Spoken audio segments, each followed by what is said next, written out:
It's question 3, and he hasn't yet welcomed the investment into this country. We've had in recent months £8 billion from Amazon for jobs across the country, £10 billion from Blackstone's jobs across the North East, £22 billion on carbon capture jobs in the North East and the North West, £500 million, Mr Speaker, for UK buses in Northern Ireland.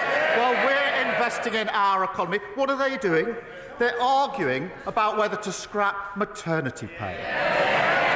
Leader of the Opposition.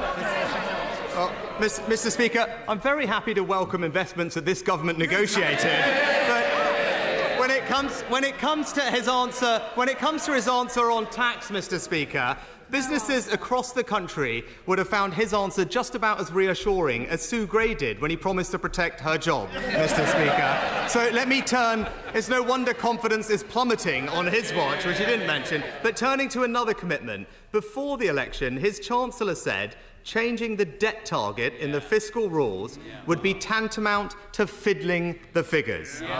Does he still agree with the Chancellor? Prime Minister. This is literally the man who was in charge of the economy. 14 years they crashed the economy. And what did they leave? A £22 billion black hole in the economy. Unlike them, we won't walk past it, we will fix it, and it's only because we're stabilising the economy that we are getting the investment into this country.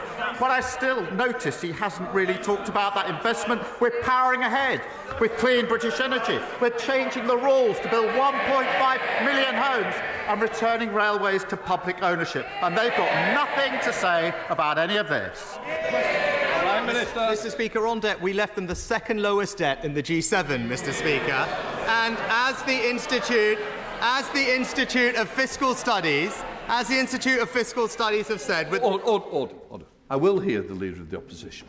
Mr Speaker, as the Institute of Fiscal Studies have said, it's hard to escape the suspicion that the government is attracted to this change because it would allow for significantly more borrowing. Now, his Chancellor previously said that this change, and I quote her words, would be fiddling the figures. So it is a simple question.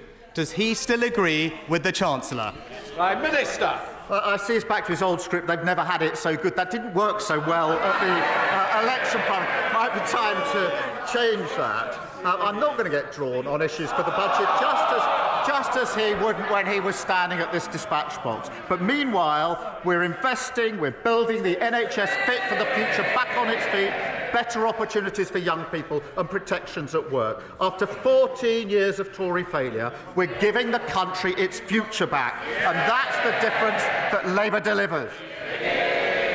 Mr Speaker, it is clear he's opened the door to raising employer national insurance contributions, including on pensions, and fiddling the figures that he can borrow more. And he talks about what he's achieved. Well, economic confidence is plummeting, growth is now stalling, and the UK's borrowing costs are rising on his watch, Mr Speaker.